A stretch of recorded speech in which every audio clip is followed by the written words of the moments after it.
आइए बच्चों, नेक्स्ट हमारा जो टाइप है ये है एजेंट, सेल्समैन, कमीशन वाले जो क्वेश्चंस होते हैं, साथ ही इनकम टैक्स वाले जो क्वेश्चंस हैं वो सब हम यहां पे डिस्कस करेंगे। तो हमारा पहला क्वेश्चन है, एक कंपनी अपने विक्रेता को कुल बिक्री पर 9% कमीशन देती है तथा 10,000 रुपए से ऊपर की बिक्री पर 1% बोनस देती है। यदि सेल्समैन अपनी कुल बिक्री से अपनी कमाई हटाकर शेष 45,100 रुपए कंपनी में जमा कर देता है तो कुल बिक्री ज्ञात कीजिए। देखिए, ये जो कमीशन वाले क्वेश्चंस होते हैं ये आपको बुक्स में या हर जगह एक्स से मिलेंगे और ये बहुत ज्यादा टाइम लेते हैं और बहुत लंबी मेथड है एक्स की, तो मैं आपको एक्स से नहीं बताऊंगा। शॉर्टकट में हम इसे कैसे कर सकते हैं उस पर हम डिस्कशन करेंगे और उसको समझेंगे। थोड़ी सी मेहनत लगेगी आपको समझने में, एक दो क्वेश्चंस में, उसके बाद आपको ये चीजें परमानेंटली बहुत अच्छे समझ में आ जाएंगी। देखिए, हमारा क्वेश्चन क्या है उसको हम अच्छे से समझ लें।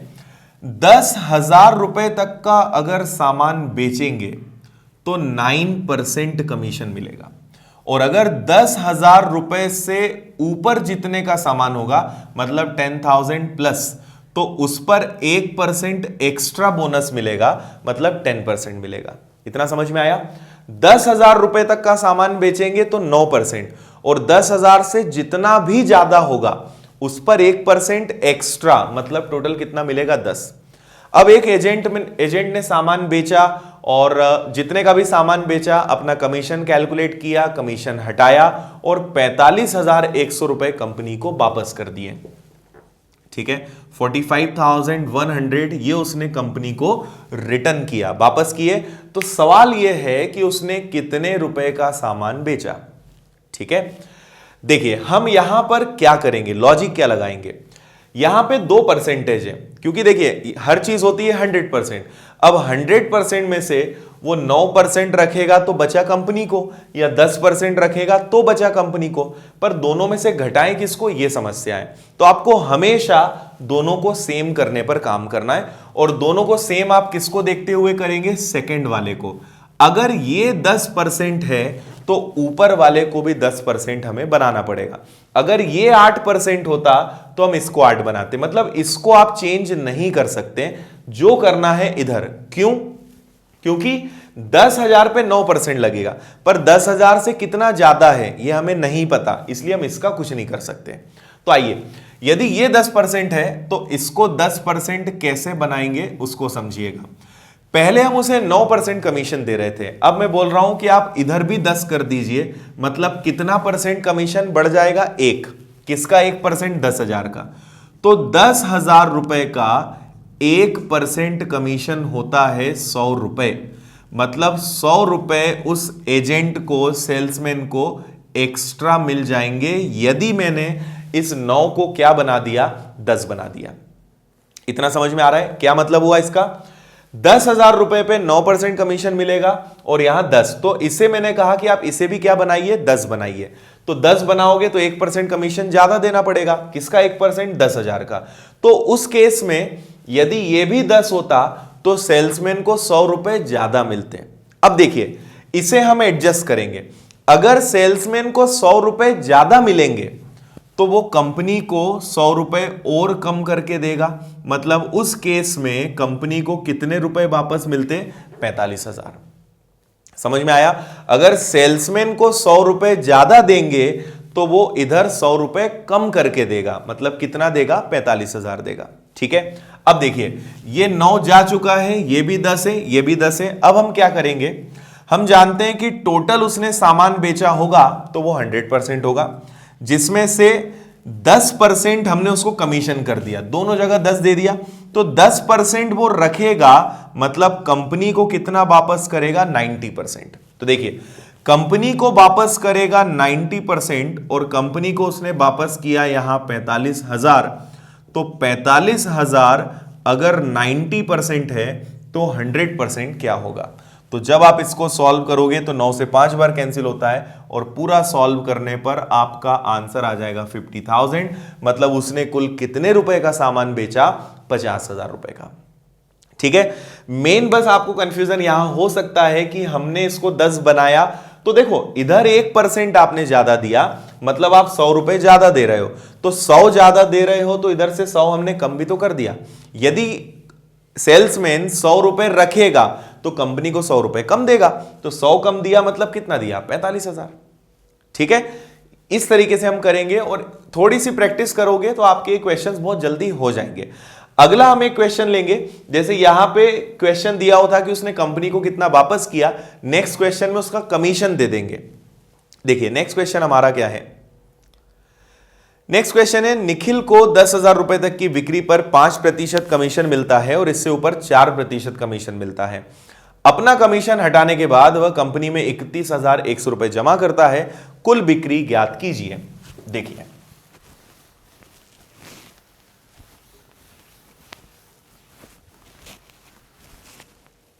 ये क्वेश्चन भी सेम है, उसने कितना कंपनी को जमा किया। इसके बाद हम क्वेश्चन लेंगे जिसमें कमीशन आएगा। सवाल है कि 10,000 रुपए तक का सामान बेचोगे तो 5% कमीशन मिलेगा और 10,000 रुपए से एक्स्ट्रा है तो उस पर 4% कमीशन मिलेगा। और उसने अपना कमीशन हटाकर 31,100 रुपए कंपनी को वापस किए। मैंने आपसे क्या कहा कि दोनों जगह सेम बनाओ। यदि ये 4 है तो इसको भी क्या बनाएंगे? 4। हमेशा इसके हिसाब से चलेंगे क्योंकि ये हम कैलकुलेट कर सकते हैं 10,000 पर इसका नहीं पता कि 10,000 से ऊपर कितना, इसलिए इससे कभी कैलकुलेशन नहीं कर सकते। अब देखिए पहले उसे 5% कमीशन मिल रहा था, अब मैं बोल रहा हूं आप 4% कमीशन दीजिए, मतलब आप उसको 1% कम दे रहे हो।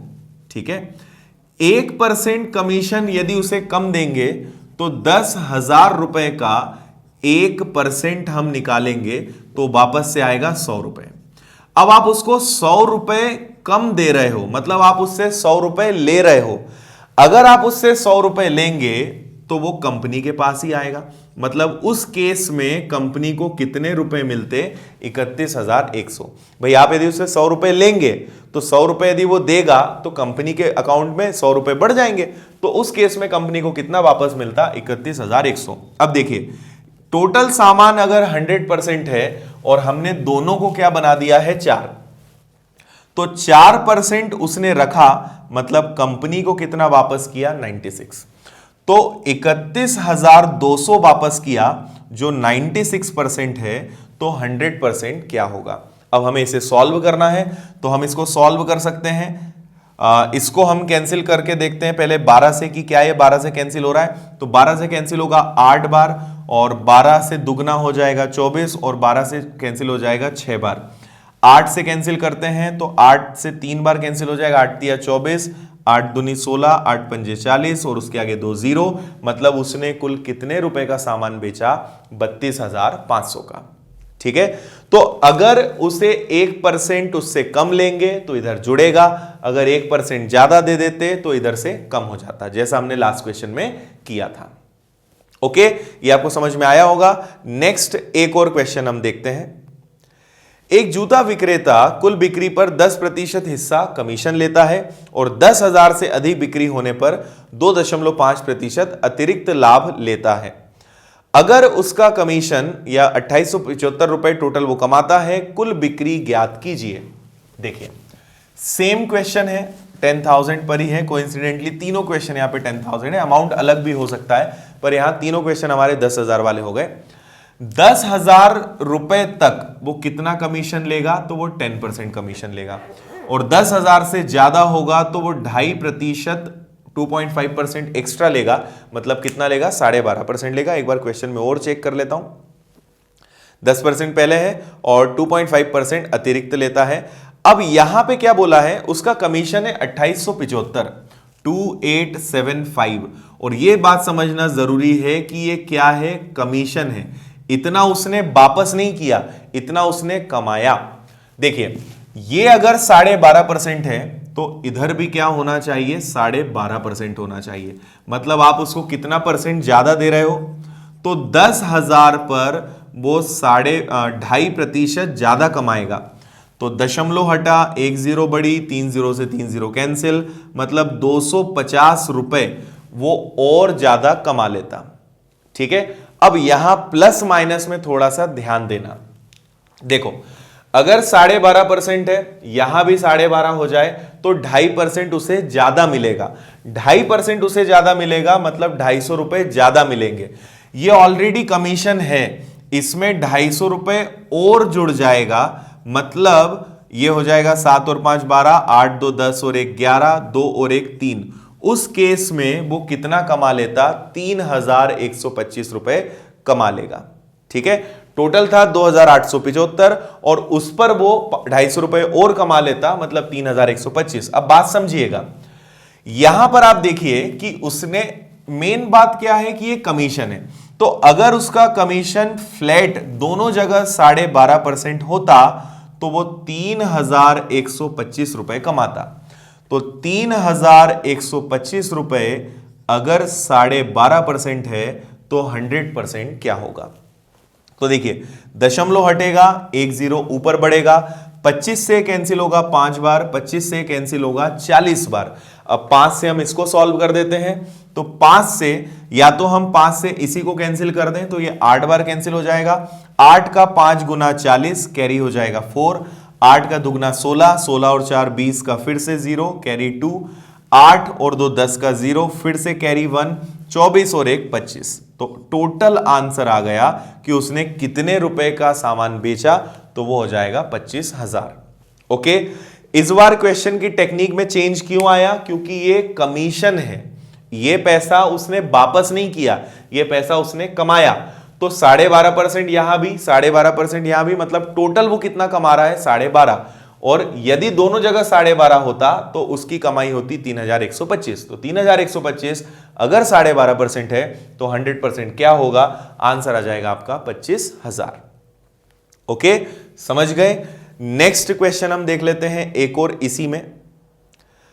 अगला क्वेश्चन भी काफी इंटरेस्टिंग है और इन सबसे इजी है और थोड़ा सा अलग टाइप है। देखिए, क्वेश्चन में हमसे बोल रहे हैं, एक सेल्समैन को 1,200 रुपए प्रतिमाह के मूल वेतन पर इस शर्त के साथ नियुक्त किया गया कि 10,000 रुपए से ऊपर की बिक्री के लिए मूल वेतन का 50% और बिक्री का 10% पुरस्कार के रूप में प्राप्त करेगा। यह प्रोत्साहन योजना बिक्री के पहले 10,000 रुपए के लिए लागू नहीं थी। यदि वह सेल्समैन किसी एक महीने में 7600 रुपए कमाना चाहता है तो उसे कितने मूल्य की बिक्री करनी चाहिए? कुछ टर्म्स कंडीशंस हैं यहां पर। देखिए, आपसे बोल रहे हैं कि एक सेल्समैन को रखा एक फिक्स सैलरी पर और वो सैलरी क्या है उसकी? 1200। मतलब वो कुछ बेचे या न बेचे उसे 1,200 रुपए मिलेगा। लेकिन अगर उसने 10,000 रुपए से ज्यादा का सामान बेचा, मोर देन 10,000, तो उसे दो चीजें एडिशनल मिलेगी। पहला, सैलरी का 50% और बिक्री का 10%। जितनी उसकी सैलरी है उसका 50% और जितने का वो सामान बेचेगा, जो उसकी सेल्स रहेगी, उसका 10%। ये दो चीजें उसको मिलेगी अगर वो 10,000 रुपए से ज्यादा का सामान बेचेगा। तो इतना समझ में आया? अब देखिए, उसे टोटल 7600 रुपए, 7,600 रुपए उसे टोटल कमाना है। तो कितने रुपए का सामान बेचे कि 7,600 रुपए कमा ले? ठीक है, अब मैं आपको यहां पे दो चीजें समझाता हूं। पहले तो आप ये समझ लीजिए कि 1,200 रुपए तो उसे मिलेंगे, कुछ बेचे या ना बेचे 1,200 तो मिलेगा, पर उसे कमाना कितना है? 7,600। तो देखिए, 7,600 अगर कमाना है और 1,200 तो मिलेगा ही, मतलब उसे मेहनत कितने रुपए के लिए करनी है? 6,400 रुपए के लिए। ठीक है, अब बात समझिएगा आगे। यदि शुरुआत के 10,000 रुपए का सामान बेचेगा तो सिर्फ 1,200 मिलेगा, पर 10,000 के बाद अगले 10,000 का सामान बेचेगा तो समझिएगा यहां दो चीजें मिलेंगी।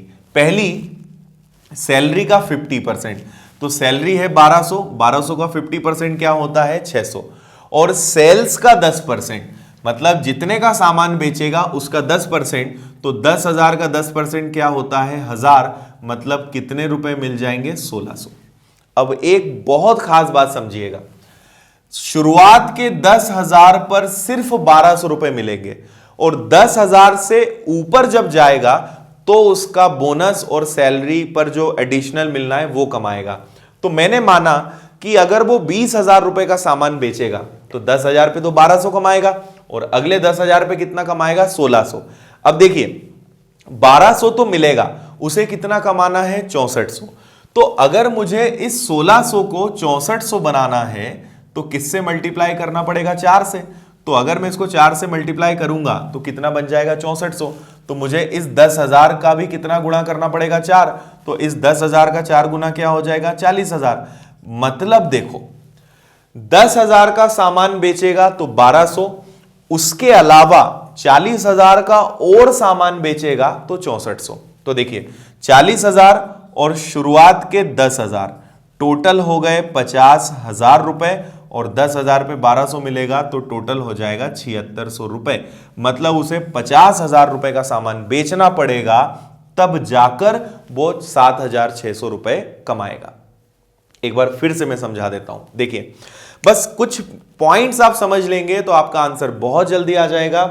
कुछ भी कर ले वो 1200 तो मिलेगा, तो उसको कमाना है, मेहनत करना है 6400 रुपए के लिए।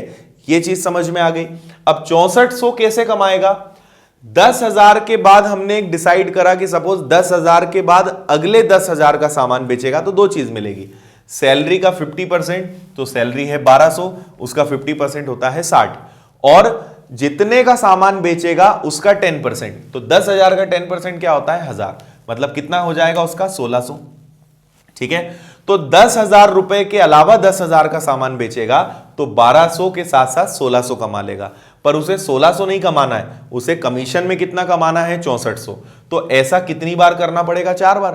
तो 1600 का 4 गुना 6400, 10,000 का 4 गुना 40,000। तो 40,000 एक्स्ट्रा बेचेगा तो 6400 मिलेगा और शुरुआत के 10,000 पे तो 1200 मिलेगा। मतलब टोटल कितने रुपए का सामान बेचना पड़ेगा उसे 50,000 रुपए का। ओके, समझ में आ गया होगा आपको ये। नेक्स्ट अब हम दो क्वेश्चंस लेते हैं जो थोड़े से इनकम टैक्स से जुड़े हुए हैं, और ये दोनों क्वेश्चंस मैं आपको सजेस्ट करूंगा एक अलग तरीके से। तो फिलहाल मैं इसको हटाता हूं और नेक्स्ट दो क्वेश्चंस हम देखते हैं। देखिए नेक्स्ट क्वेश्चन है, एक व्यक्ति की वार्षिक आय 5 लाख रुपए से बढ़ जाती है, परंतु उस पर लगने वाला आयकर 12% से 10% हो जाता है। अब उसे 10,000 रुपए अधिक आयकर देना पड़ता है, उसकी बढ़ी हुई आय क्या होगी? और इसके ऑप्शन है 20 लाख, दूसरा है 25 लाख, तीसरा है 15 लाख और चौथा है 10 लाख। इस सवाल को या तो आप एक्स से कर सकते हो या फिर आप इसे ऑप्शन से कर सकते हो, और मैं आपको सजेस्ट करूंगा कि इसे एक्स से मत करिए, बहुत टाइम वेस्ट होगा। बेटर हम इसे ऑप्शन से करें। ऑप्शन से कैसे करेंगे वो मैं आपको सिखाता हूं। देखिए अगर उसका वेतन या उसकी वार्षिक आय 5 लाख बढ़ जाए, हो क्या रहा है, पहले उसकी इनकम क्या थी, वेतन क्या था नहीं पता, बाद में 5 लाख बढ़ रहा है, और पहले 12% इनकम टैक्स था और अब कितना इनकम टैक्स है 10। लेकिन पहले और अब में इनकम टैक्स में कितने रुपए का डिफरेंस आना चाहिए? तो 10,000 रुपए उसके फिर भी ज्यादा लग रहे हैं। हमें ऐसा ऑप्शन चाहिए कि दोनों के टैक्स में कितने का डिफरेंस आए 10,000 रुपए का, जिसमें 10,000 का डिफरेंस आ गया वो आंसर हो जाएगा। देखो मान लो कि उसकी इनकम पहले 20 लाख थी, तो यदि पहले उसकी इनकम 20 लाख थी तो बाद में कितनी बढ़ गई 5, मतलब कितनी लाख हो गई 25 लाख। पहले वो 20 लाख पर 12% देता था, तो अगर 20 लाख का 12% निकालेंगे तो वो आएगा 2,40,000 रुपए। ठीक है, बाद में वो 10% दे रहा है, तो 25 लाख का अगर 10% निकालेंगे तो वो आएगा 2.5 लाख रुपए। तो पहले 2,40,000 इनकम टैक्स देता था, अब 2,50,000 दे रहा है। तो देखिए कितने का अंतर आ गया, 10,000 का अंतर आ गया। मतलब अपना पहला वाला ऑप्शन ही सही है, पर डिपेंड करता है पूछा क्या है। अगर आपसे पूछा है कि पुरानी इनकम क्या है तो 20 लाख और अभी वाली इनकम क्या है, तो आंसर हो जाएगा हमारा 25 लाख। तो इसे हम ऑप्शन से करेंगे, पहला ऑप्शन हो गया है, इसलिए हमारा आंसर यही होगा। आइए एक और इसी टाइप का हम क्वेश्चन देखते हैं। एक व्यक्ति की वार्षिक आय में 1.2 लाख रुपए की वृद्धि होती है, परंतु आय पर लगने वाला कर 12% से 10% हो जाता है। इनकम 1.2 लाख बढ़ती है, टैक्स 12% से 10% होता है, लेकिन अभी भी वो उतना ही टैक्स दे रहा है जितना पहले देता था। बढ़ी हुई आय कितने रुपए होगी? इस क्वेश्चन को हम ऑप्शन से कर सकते हैं और इसको इक्वेशन बनाकर भी कर सकते हैं। मैं आपको दोनों तरीकों से बता देता हूं। पहले 12% टैक्स था, यदि हम इसको पहले लॉन्ग मेथड से करें तो सपोज उसकी इनकम थी x और इस पर वो पहले 12% टैक्स देता था।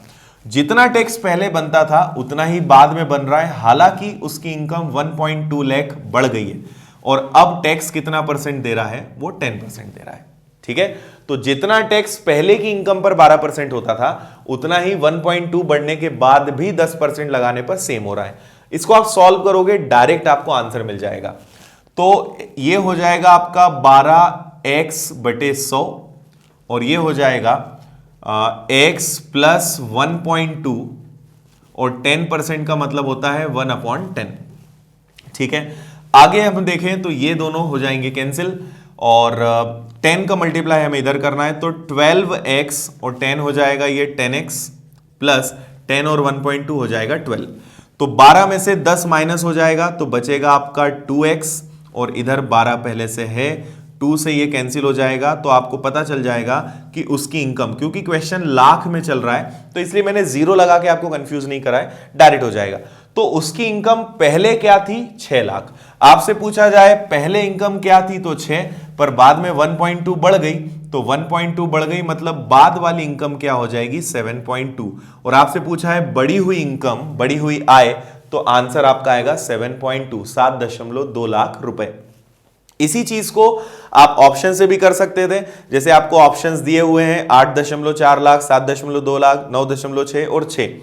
तो आप, जैसे मैं करेक्ट आंसर से आपको बता देता हूं कैसे होगा। सपोज उसकी इनकम 6 हम करते अगर, तो 6 लाख का हम 12% निकालते और फिर इसको 1.2 बढ़ाते तो 7.2 करते और उसका 10% निकालते। तो आप देख सकते हो कि अगर 6 लाख इनकम होगी तो उसका 12% कितना होगा? 72,000 रुपए। और अगर 7.2 लाख इनकम हो और उसका 10% निकालें तो वो भी कितना होगा? 72,000 रुपए। तो आपको ऐसे ऑप्शन चुनना है जिनमें डिफरेंस 1.2 का हो और 12% और 10% निकालें तो टैक्स बराबर आए।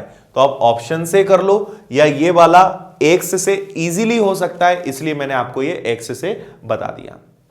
ओके, तो आपको ये वाला क्वेश्चन भी अच्छे समझ में आ गया होगा। अभी नेक्स्ट हम बढ़ेंगे और फिर अभी कुछ नए टाइप्स और क्वेश्चंस देखेंगे। आइए स्टूडेंट्स, नेक्स्ट हम टाइप देखते हैं और यहां पे अब कुछ मिक्स क्वेश्चंस हम करने वाले हैं। ये भी काफी इंपॉर्टेंट क्वेश्चंस हैं। पहला हमारा क्वेश्चन है, लोकल ट्रेन के दैनिक टिकट का मूल्य 50 रुपए है और मासिक पास का मूल्य 1125 रुपए है। यदि मैं मासिक पास खरीदता हूं और एक महीने में 30 दिन यात्रा करता हूं तो मेरी कितनी बचत होगी? डेली यदि हम ट्रेवल करते हैं तो उसका टिकट रेट है 50 और मासिक पास, मंथली पास बनवाते हैं तो वो है 1125 का। और अगर कोई व्यक्ति 30 डेज ट्रेवल करता है तो उसकी बचत कितनी होगी? देखिए काफी सिंपल क्वेश्चन है हमारा। डेली यदि ट्रेवल करेंगे तो 50 रुपीज लगेगा और कितने दिन ट्रेवल करेंगे? 30 डेज। ओके, मतलब यदि रोज टिकट लेते हैं तो 1500 रुपए लग जाएंगे। पर यही काम हमारा हो सकता है अगर हम पास बनवा लें तो 1500 रुपए की जगह हमारा काम हो जाएगा 1125 रुपए में। ओके, तो आप ये देखिए, रोज टिकट लेंगे तो 1500 रुपए और यदि पास बनवा लेंगे तो 1125 रुपए। कितने रुपए का डिफरेंस आ गया? तो 1500 में से यदि 1125 घटाएंगे तो हमें पता चलेगा 375 रुपए की बचत हो रही है। अब क्या करेंगे हम? 375 रुपए की बचत हो रही है, हमसे पूछा है कितने परसेंट की बचत, इसको हम कैलकुलेट करेंगे 1500 पर। तो 1500 मैंने रख दिया, 100 से मल्टीप्लाई कर दिया, 15 से इसको यदि मैं कैंसिल करता हूं तो 15 से दुगना होगा 30 और 15 का 5 गुना 75, मतलब पास बनवाने से 25%, 25% की बचत हो जाएगी। और यहां पे हम जो कैलकुलेशन करेंगे वो किस पे करेंगे? जो टोटल खर्चा इतना होना था पर पास से इतना हो रहा है, मतलब कैलकुलेशन हमारा होगा इसी पर। ओके, तो 25% इसका आंसर हो जाएगा। नेक्स्ट क्वेश्चन देख लेते हैं इसी टाइप में। लोकल ट्रेन के दैनिक टिकट का मूल्य 160 रुपए है और मासिक पास का मूल्य 2912 रुपए है। यदि मैं मासिक पास खरीदता हूं और एक महीने में 26 दिन यात्रा करता हूं तो मेरी बचत कितनी होगी? देखिए सेम क्वेश्चन है पर इस बार नंबर ऑफ डेज में डिफरेंस है। तो हम यहां पे क्या करेंगे, 160 रुपए का टिकट है और 26 दिन यदि यात्रा करे, देखिए यदि रोज 160 रुपए लगेगा तो 26 दिनों में कितना लगेगा, इसका हम मल्टीप्लाई करेंगे। तो जीरो को पहले तो हम हटा दें, इधर कर दें, 16 का 6 गुना, तो 16 पंजे 80, 16 और 6 96 का हो जाएगा 6, कैरी हो जाएगा 9, और 16 का दुगना 32, 32 में 9 जुड़कर टोटल बन जाएगा 4160। मतलब यदि रोज 160 रुपए लगेंगे तो 26 दिनों का टोटल टिकट का खर्चा हो जाएगा 4160। अगर यही काम मंथली पास बनवाने में हम करें तो आपको बोल रहे हैं मंथली पास बनवाने में 2912 रुपए में काम हो जाएगा। तो पहले हम देख लेते हैं कितने रुपए की यहां पे बचत होगी। 10 में से जो 2 जाएगा तो हो जाएगा 8, यहां हो जाएगा 5, 5 में से 1 जाएगा 4, और यहां हो जाएगा 41, यहां है 29, डायरेक्ट हम माइनस कर देते हैं। 41 में से यदि 29 गया तो ये आ जाएगा 1200। तो टोटल 1248 रुपए बच जाएंगे अगर हम पास बनवा ले तो। और इसका कैलकुलेशन किस पे करेंगे, इसको हम देखेंगे 4160 का ये कितना परसेंट है। अगर आप ध्यान से देखेंगे तो 4 का 3 गुना 12, 16 का 3 गुना 48, मतलब 416 का 3 गुना होता है ये। 3 और 10 का मल्टीप्लाई करेंगे, आंसर आ जाएगा कि हमारी यहां पे जो सेविंग्स होगी, जो बचत होगी, वो कितने प्रतिशत होगी, 30%। ठीक है, एक और हम क्वेश्चन देखते हैं जो इन दोनों से थोड़ा सा अलग है। क्वेश्चन हमारा, एक वयस्क के टिकट का मूल्य 1000 रुपए और एक बच्चे के टिकट का मूल्य 500 रुपए है। वयस्कों के साथ एक बच्चा निशुल्क जा सकता है। यदि एक समूह में 17 वयस्क और 5 बच्चे हों तो उस समूह को कितने प्रतिशत छूट मिलेगी। ठीक है,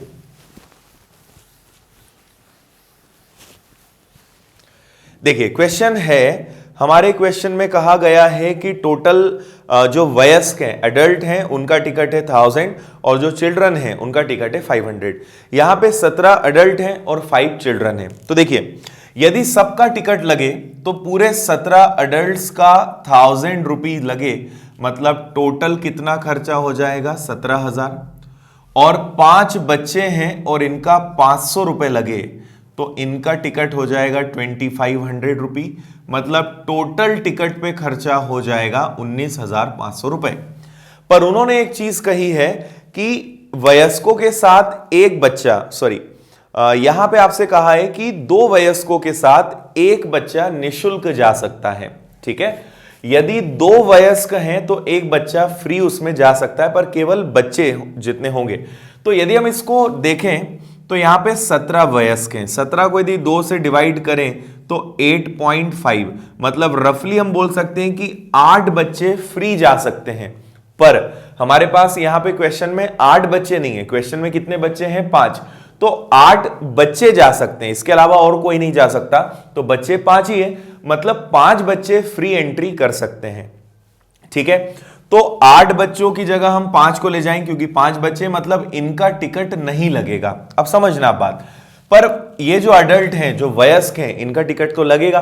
तो हमारा 2500 रुपए कम हो जाएगा, पर हमें 17,000 रुपए तो देने ही पड़ेंगे। ठीक है, तो हमारी जो बचत है वो क्या है, 2500 है। ठीक है, तो 2500 रुपए हमारे बच जाएंगे। अब ये देख लेते हैं पूछा क्या है, आपसे पूछा है उस समूह को कितनी छूट मिली। तो अडल्ट्स की पूरी टिकट लगेगी, बच्चों की टिकट माफ हो जाएगी, वो फ्री हो जाएंगे। तो हमारे 2500 रुपए बचेंगे, कितने में से, 19,500 में से। और अगर हम इसको सॉल्व करेंगे तो ये आएगा पॉइंट में 12.82%। ये हो जाएगा हमारे क्वेश्चन का आंसर। ओके, समझ में आ गया आपको। मेन यहां पे बस ये बात है कि 2 बड़े बड़े जो वयस्क हैं उनके साथ एक बच्चा जा सकता है, तो टोटल 8 बच्चे जा सकते हैं, पर बच्चे 5 ही हैं, तो जो 3 का डिफरेंस है उसका कुछ नहीं हो सकता। तो 5 बच्चों की टिकट नहीं लगेगी, मतलब 2500 रुपए अपने बच जाएंगे। किस पर, 19,500 पर इंटू 100, आंसर आ जाएगा 12.82% की टोटल बचत। ठीक है, तो ये हमारे 2-3 क्वेश्चन थे। नेक्स्ट हम जो टाइप ले रहे हैं, इसमें फिर हम कुछ क्वेश्चंस करेंगे आय, व्यय, खपत, बचत, इस टाइप के जो क्वेश्चंस होते हैं, इनकम, एक्सपेंडिचर, सेविंग्स, कंजप्शन, इससे जुड़े हुए। हमने इससे जुड़े हुए कुछ क्वेश्चंस पहले भी करें, यहां पे और थोड़ा सा हम हाई लेवल के क्वेश्चंस करेंगे।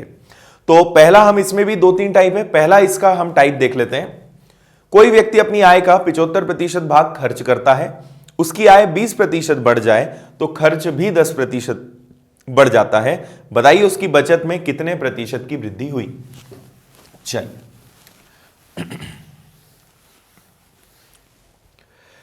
देखिए, कोई व्यक्ति अपनी आय का 75% भाग खर्च करता है। हम यहां दो चीजें लेंगे, एक ले लेते हैं प्रेजेंट वाला केस या एक पहले वाला, ठीक है, मतलब ओल्ड, और एक ले लेंगे नया वाला, मतलब न्यू।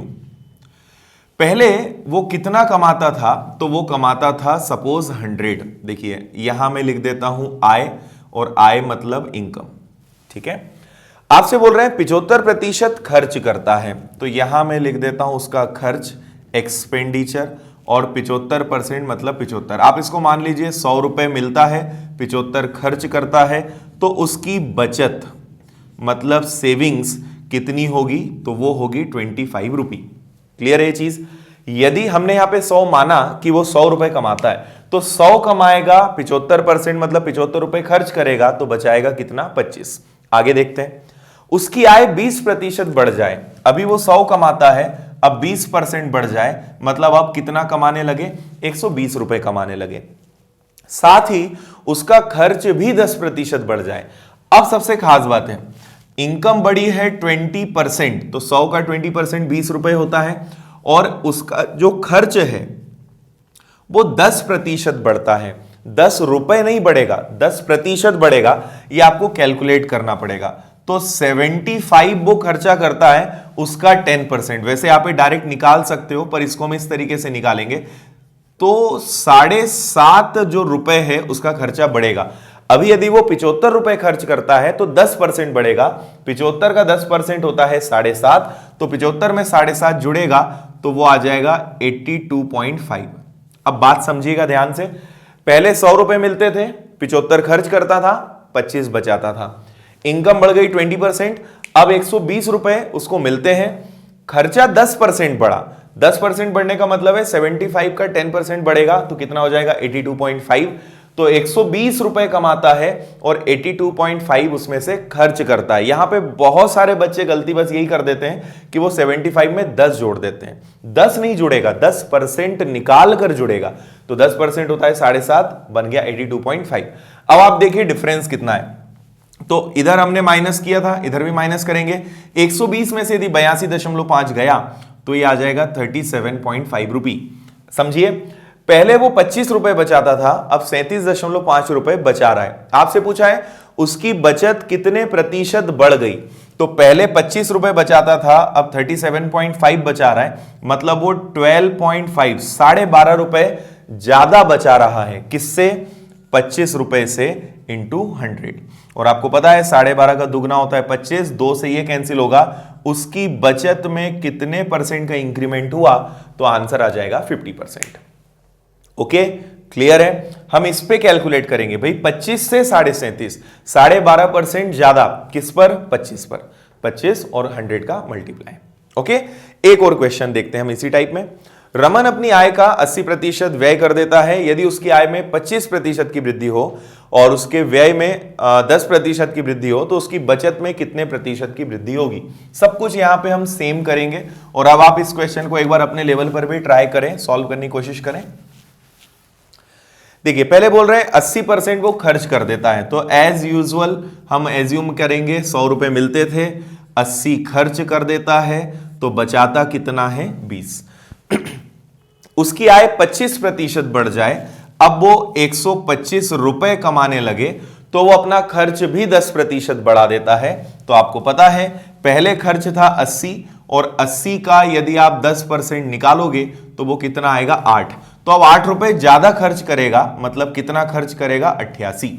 ठीक है, इनकम 25% बढ़ गई, खर्चा 10% बढ़ा। 80 का 10% 8 रुपए ज्यादा, 88 रुपए अब वो खर्च करेगा। अब हम इसे जोड़ देते हैं, तो 125 और ये हो गया 88। 125 में यदि हम 88 घटाते हैं तो हमें मिलना चाहिए 37 रुपए। ठीक है, तो पहले वो 20 रुपए की बचत करता था और अब 37 रुपए की बचत कर रहा है, मतलब कितनी उसकी बचत बढ़ गई, 17 रुपए का अंतर है किस पर, 20 पर इंटू 100। तो 20 से कैंसिल होगा ये 5 बार, 17 का 5 गुना। अब वो 85% ज्यादा बचत कर रहा है पहले से। और आपसे यही पूछा है कितने प्रतिशत की वृद्धि हुई, तो 85% अधिक। ठीक है, क्लियर है ये सारा। और एक सवाल देखते हैं, इसी को हम और थोड़ा सा टफ बनाकर क्वेश्चन करते हैं। कोई व्यक्ति अपनी आय का 80% खर्च करता है और निर्वाह खर्च में वृद्धि होती है, उसके खर्च में 37.2% की वृद्धि होती है और आय 16.2/3% की वृद्धि होती है। उस व्यक्ति की वर्तमान प्रतिशत बचत है। देखिए क्वेश्चन इसी टाइप से होगा, पर यहां पर अब 100 से काम नहीं चलेगा। क्यों नहीं चलेगा वो भी मैं आपको बताता हूं। पहले तो हम ये देख लें कि 37 1/2, तो 37 1/2 के बारे में हमने कई बार डिस्कशन किया है। ये 1/8 का 3 गुना है। ठीक है, 1/8 का मतलब होता है 12.5, 12.5 का 3 गुना 37.5, तो 1/8 का 3 गुना क्या होगा, 3/8। और दूसरा रेट इस क्वेश्चन में यूज किया गया है 16 2/3, जिसका मतलब होता है 1/6। चलिए, अब यहां पर यदि हम 100 मान लेंगे तो दिक्कत हो जाएगी। तो हम यहां पे ऐसा नंबर लेते हैं, क्योंकि देखिए उसकी इनकम 16 2/3% बढ़ती है 1/6। यदि 100 मानोगे तो 100 का 16 से 2/3 निकालने में दशमलव में या भिन्न में चला जाएगा। बेटर हम ऐसी संख्या माने जो 6 से कैंसिल होती हो। तो आप ऐसा मान लीजिए कि सपोज उसकी इनकम है 600 रुपी, क्योंकि 600 में 6 का भाग चला जाएगा, तो ये कैलकुलेशन इजी कर लेगा। ऐसा रूल नहीं कि आपको 100 ही मानना होता है, आप अपनी सुविधा के हिसाब से कोई भी नंबर एज्यूम कर सकते हो। ठीक है, तो हमने एज्यूम कर लिया कि वो 600 रुपए कमाता है और 80% खर्च करता है। तो 600 का 80% मैं आपको करके बता देता हूं। 600 का यदि 80% निकालेंगे तो कितना आएगा, 480। तो 480 खर्चा मतलब बचत कितने की, 120 की। एक बात हो गई। आगे बोल रहे हैं उसके खर्च में 37 से 1/2 की वृद्धि होती है और आय में 16 से 2/3। इनकम 16 2/3% बढ़ती है। अब देखिए 600 का 16 से ही 2/3 मतलब 1/6 कितना होता है, 100। तो उसकी इनकम 100 बढ़ जाएगी, मतलब कितनी हो जाएगी, 700 हो जाएगी। और खर्च 37 1/2% बढ़ता है, तो हम 480 का 37 1/2 मतलब 3/8, 8 से कैंसिल हुआ 60, 60 का ट्रिपल हो गया 180, तो उसका खर्च 180 बढ़ जाएगा। ठीक है, 180 यदि बढ़ेगा तो हमें इसमें 180 प्लस करना पड़ेगा। ये 100 बढ़ा था तो 100 हमने प्लस किया था, ये 180 बढ़ रहा है, तो देखिए 0 और 0 हो जाएगा, 8 और 8 16, 4 5 और 1 6। अब उसका खर्चा जो है कितना हो रहा है, 660। तो अब वो कमा रहा है 700, खर्चा कर रहा है 660, मतलब अब केवल कितने रुपए बचा रहा है, 40। अब सबसे खास बात यहां पे हमें यह देखनी है कि पूछा क्या है। आपसे पूछा है उस व्यक्ति की वर्तमान प्रतिशत बताइए, बचत का प्रतिशत बताइए। आपसे ये नहीं पूछा है कि बचत पहले से कितनी बढ़ गई या कम हो गई। आपसे बोल रहे हैं उसकी बचत अब कितनी है। तो देखिए वो अब बचा रहा है 40 रुपए, कितने रुपए में से, 700 रुपए में से, और मल्टीप्लाई कर दोगे आप 100 का, तो 2 0 से 2 0 कैंसिल हो गई। 40 को 7 से डिवाइड करना है, तो 7 से डिवाइड होगा 5 बार, 7 5 35, 7 × 5 35, शेषफल बच जाएगा 5/7। तो हमारे क्वेश्चन का आंसर हो जाएगा कि अब उसकी जो बचत है वो है 5/7%। ओके, क्लियर हो गया होगा आपको यहां तक। तो यदि ऐसे फ्रैक्शंस में परसेंटेज आपको कुछ मिल जाते हैं तो ऐसे नंबर एज्यूम कीजिए जो एग्जैक्ट कैंसिल हो जाए, दशमलव में उससे कोई भी आंसर नहीं आए। आइए नेक्स्ट क्वेश्चन देखते हैं। अब हम यहां पे और थोड़ा सा क्वेश्चन का टाइप चेंज कर रहे हैं। हमारा क्वेश्चन है ए और बी के पास 1200 रुपए हैं। ए अपनी धनराशि का 12% खर्च कर देता है, जबकि बी अपनी धनराशि का 20% खर्च कर देता है। अब उनके पास इतनी धनराशि बचती है जो कि संपूर्ण धनराशि का 85% है। तो ए के पास कितनी धनराशि बची। देखिए कैसे हम इस क्वेश्चन को करने वाले हैं। इस क्वेश्चन को हम करेंगे एलिगेशन के तरीके से, मतलब मिश्रण के तरीके से। देखिए ए और बी की टोटल इनकम मैं यहां लिख देता हूं, ए और बी की टोटल आय 1200 रुपए है। ए और बी कुछ खर्च कर रहे हैं, कितना खर्च कर रहे हैं, तो ए 12% खर्च करता है और बी 20% खर्च करता है। यह ध्यान रखने वाली बात है कि ये दोनों का क्या है, खर्च है। एक्सपेंडिचर है। आगे बोल रहे हैं अब उनके पास इतनी धनराशि बचती है जो संपूर्ण धनराशि का 85% है। मतलब ए और बी की टोटल अब जो पैसा बचेगा वो 85% रहेगा। मतलब ये ए और बी की बचत है, सेविंग्स है। ठीक है, अब देखिए आपसे बोल रहे हैं ए की बचत ज्ञात कीजिए। ठीक है, वो बात की चीज है। पहले हम क्वेश्चन में सारी चीजें देखें। ये ए और बी की आय है, इनकम है। ओके, ये खर्च है और ये क्या है, उनकी बचत है। तीनों चीजें यहां पे आ गई हैं। हमें ये दोनों परसेंटेज दिए हैं खर्च में और ये वाला दिया है बचत में। इन तीनों को हम सेम करेंगे। देखिए आपको क्योंकि ये बचत के बारे में दिया है तो हम बचत का रेशो बनाएंगे। इधर ए की बचत लिखेंगे, इधर बी की बचत लिखेंगे और बीच में दोनों की ओवरऑल बचत सेविंग्स लिखेंगे। ए 12% खर्च करता है तो 100 में से 12 घटाएंगे, मतलब उसकी बचत कितनी है, 88। बी 20% खर्च करता है, मतलब उसकी बचत कितनी है, 80। और दोनों की कंबाइंड ओवरऑल जो बचत है वो कितनी है, 85। तो हमने पूरे क्वेश्चन को बचत मतलब सेविंग्स में कन्वर्ट कर लिया। 100 में से 12 गया, 88 बचाया। 100 में से 20 खर्च किया, 80 बचाया। जबकि कंबाइंड कितना बचा है, 85। ये मैंने आपको पहले भी बताया है। इनका डिफरेंस ले लो तो दोनों में डिफरेंस है 3 का और इधर डिफरेंस हो जाएगा 5 का। ये जो रेशो आएगा ये रेशो होगा उनकी आय मतलब इनकम का। ठीक है, पर आपसे उनकी इनकम नहीं पूछी, आपसे पूछा है ए की बचत बताओ। तो पहले तो इनकम पता कर लेते हैं। तो 1200 रुपए को हम इस रेशो में डिवाइड करें तो 5 और 3 कितना हो जाएगा, 8 और मल्टीप्लाई कर देंगे ए से तो आपको मिल जाएगा कि ए की इनकम। और ए अपनी इनकम का 12% खर्च करता है। चलिए पहले उसकी हम इनकम निकाल लेते हैं। तो 8 से कैंसिल होगा 150 बार, 150 का 5 गुना, मतलब ए की आय है 750 रुपए। ठीक है, और ये 12% खर्च करता है, मतलब ये 88% 88% बचाता है। तो 750 रुपए का 88% कितना होगा ये निकाल लेते हैं। तो 25 से कैंसिल होगा ये 30 बार, 25 से कैंसिल होगा ये 4 बार, 4 से कैंसिल होगा ये 22 बार, 22 का 3 गुना, तो ए टोटल बचाता है 660 रुपए। ओके, तो ये हो जाएगा हमारे क्वेश्चन का आंसर। इनकम बोलते तो हम यहीं रुक जाते, सेविंग्स पूछिए इसलिए हमने यहां तक सॉल्व किया। ठीक है, फिर एक और बहुत इंपॉर्टेंट टाइप हम देखते हैं। एक ये अलग क्वेश्चन था, अगला हम एक अच्छा सवाल और देख रहे हैं जो कई बच्चों को कंफ्यूज करता है और फिर आपको यहां पे कुछ नया सीखने को मिलने वाला है। हमारा क्वेश्चन है, एक वस्तु के मूल्य में 40% की वृद्धि हो जाती है जिससे उसकी खपत में 20% की कमी हो जाती है, उसके खर्च पर क्या प्रभाव पड़ेगा। इंग्लिश में बता देता हूं मैं।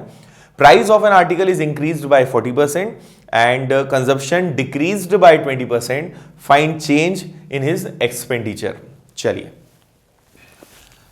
अब इसको हम कैसे करना चाहेंगे वो समझते हैं। देखिए आपको एक बात मैंने पहले भी कही है कि आय व्यय खर्च का कनेक्शन क्या होता है। आय दो चीजों से मिलकर बनती है, पहला बचत और दूसरा खर्च। ठीक है, income is equal to expenditure plus savings, ये दोनों चीजों से टोटल इनकम बनती है। यहां पर हम क्या करेंगे, एक तरफ लिखेंगे हम आय। ठीक है, कि आय पहले कितनी थी, तो जैसे दो लोग हैं हम उन्हें नाम दे देते हैं ए और बी। ठीक है, और एक हम ले लेते हैं खपत। तो यहां पे खपत, आय मतलब इनकम, खपत मतलब कंजप्शन। और एक मिनट, हमें थोड़ा सा चेंज करना पड़ेगा, यहां पे मूल्य चल रहा है तो हमें इसको प्राइस नाम देना पड़ेगा। तो ये प्राइस है, कंजप्शन है, और इससे यहां पे आ जाएगा टोटल खर्च मतलब एक्सपेंडिचर। ठीक है, मतलब सपोज कोई चीज 10 रुपए की है और मैं दो चीजें खरीद रहा हूं, तो 10 रुपए की दो चीज खरीदूंगा तो टोटल खर्चा कितना हो जाएगा, 20। तो यहां पे ये रूल चलेगा। ठीक है, अब आपसे बोल रहे हैं किसी वस्तु का मूल्य 40% बढ़ गया और खपत 20% कम हो गई। वस्तु कौन सी है नहीं पता, कितने रुपए की थी नहीं पता, खपत कितनी थी नहीं पता, कुछ भी नहीं पता है, पर वो कम और ज्यादा हो गई है। तो ऐसे क्वेश्चन में हमेशा एक काम करना, प्राइस को मान लेना 10, कंजप्शन खपत को भी मान लेना 10, तो खर्चा आपका हो जाएगा 100। ठीक है, सपोज 10 रुपए की 10 चीजें हैं, 10 रुपए की 10 चॉकलेट हम मान लें, तो 10 रुपए आपको प्राइस पता चल गया। 10 चॉकलेट ये कंजप्शन है, खपत है। तो 10 रुपए की 10 चॉकलेट यदि हम खाते हैं, मतलब कितना खर्चा हो जाएगा? 100। अब आपका क्वेश्चन सॉल्व हो जाएगा।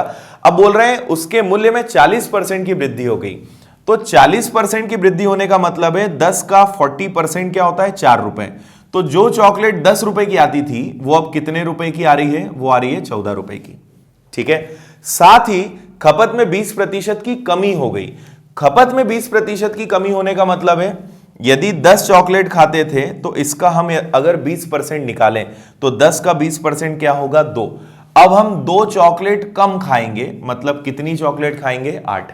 एक एग्जाम्पल ले लिया हमने चॉकलेट का। पहले हम 10 रुपए की 10 चॉकलेट लेते थे तो खर्चा होता था 100। अब चॉकलेट का रेट बढ़ गया 40%, मतलब अब 10 रुपए वाली चॉकलेट कितने की हो गई? 14 की। तो हमने उसकी खपत चॉकलेट खाने में कमी कर दी। कितनी कमी कर दी? 20%। 10 का 20% होता है 2 चॉकलेट, कम कर दी।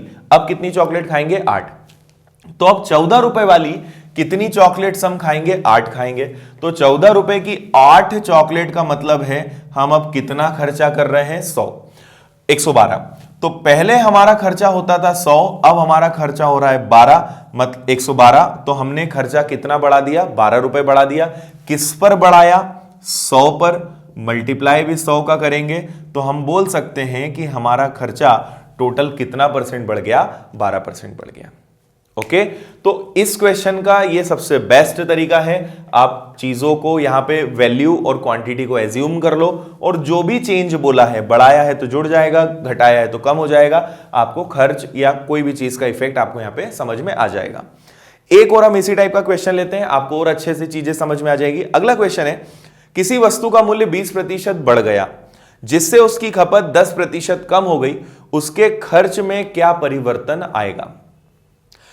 Price of article increased by 20% and consumption decreased by 10%. Find change in his expenditure. ठीक है। तो देखिए ये हमारा पार्ट सेम रहेगा, कभी भी आपको इसमें कोई चेंज नहीं करना है।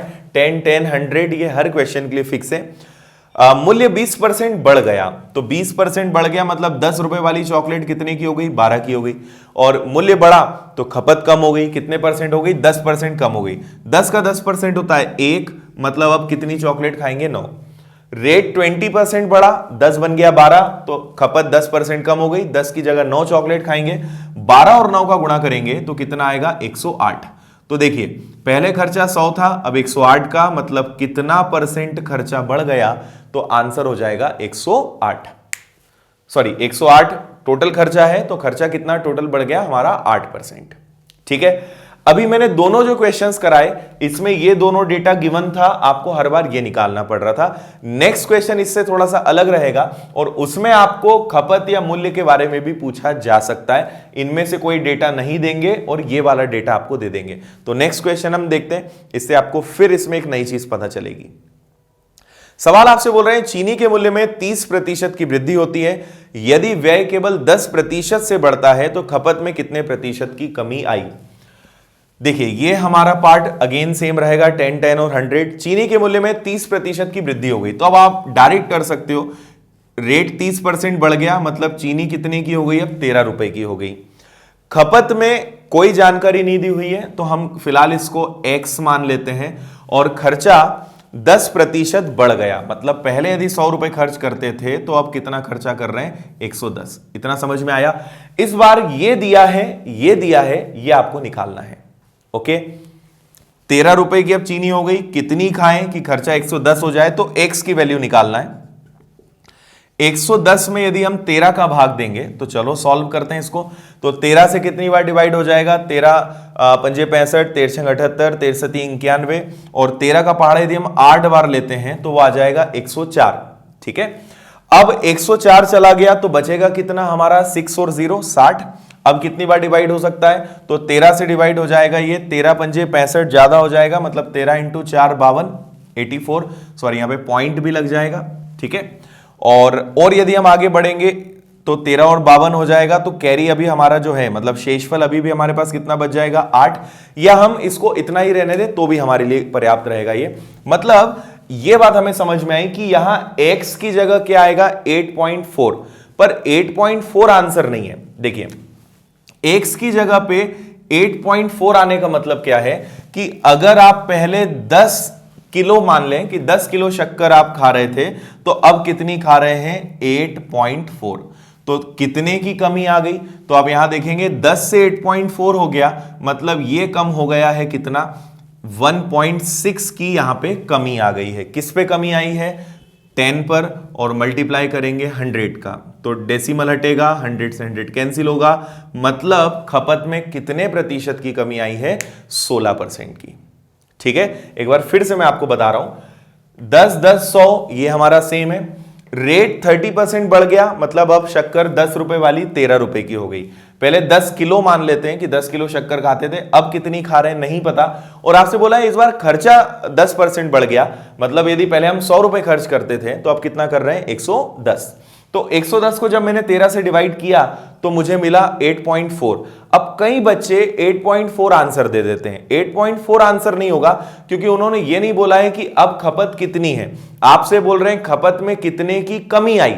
तो पहले यदि 10 किलो शक्कर खाते थे तो अब 8.4 किलो शक्कर खा रहे हैं, तो 10 से 8.4 होने का मतलब है 1.6, 1.6 किलो की कमी हो गई। किस पे कमी हो गई?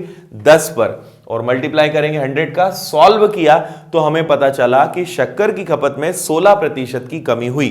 पर यहां पर यदि आप ऑप्शंस देखेंगे तो पहला ऑप्शन है 14.29, दूसरा ऑप्शन है 15.38, तीसरा ऑप्शन है 13.68 और चौथा ऑप्शन है 16.54। तो हमारा आंसर आया है 16% से ज्यादा नहीं हो सकता है, तो 16 के जो सबसे करीब आंसर होगा और 16 से जो छोटा होगा वो यहां आंसर आएगा, क्योंकि ये 8.4 को अगर हम और सॉल्व करें तो ये आगे और आएगा। ठीक है, तो हमारा आंसर 16 से थोड़ा सा कम होगा, तो 16 से कम में हमारे पास सबसे क्लोज ऑप्शन जो है वो है 15.38। तो ये हो जाएगा हमारे क्वेश्चन का आंसर कि शक्कर की खपत में 15.38% की कमी आ गई। ठीक है, और एक क्वेश्चन हम करेंगे। देखिए नेक्स्ट क्वेश्चन है, घी के भाव में 32% वृद्धि हो जाने पर एक परिवार ने अपनी खपत इतनी कम कर दी कि घर पर खर्च में केवल 10% वृद्धि हो। यदि मूल्य वृद्धि से पहले घी की खपत 10 किलो थी तो अब खपत कितनी होगी? ठीक है, फिर हम इसी फॉर्मेट का यूज करेंगे, और इस बार एक अच्छी चीज क्या है, हमने घी का भाव या रेट मान लिया 10 रुपए का घी, और कितना किलो है? 10 किलो है, और एक्चुअल में क्वेश्चन में भी 10 किलो ही बोल रहे हैं, तो और अच्छा है। 10 रुपए, 1 किलो यदि 10 का हो तो 10 किलो कितने का हो जाएगा? 100 का।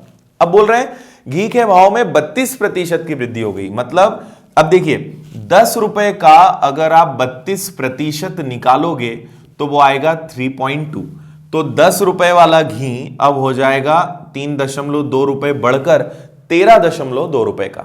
आगे क्या बोल रहे हैं, इस खपत कितनी कम की जाए कि खर्च केवल 10% बढ़े, तो खपत इस बार फिर से नहीं दी हुई है, और खर्च केवल 10% बढ़ना चाहिए, मतलब 110 होना चाहिए। ठीक है, तो 10 रुपए का घी 10 किलो है, टोटल 100 का खर्चा, अब 32% बढ़ गया, मतलब 13.2 हो गया।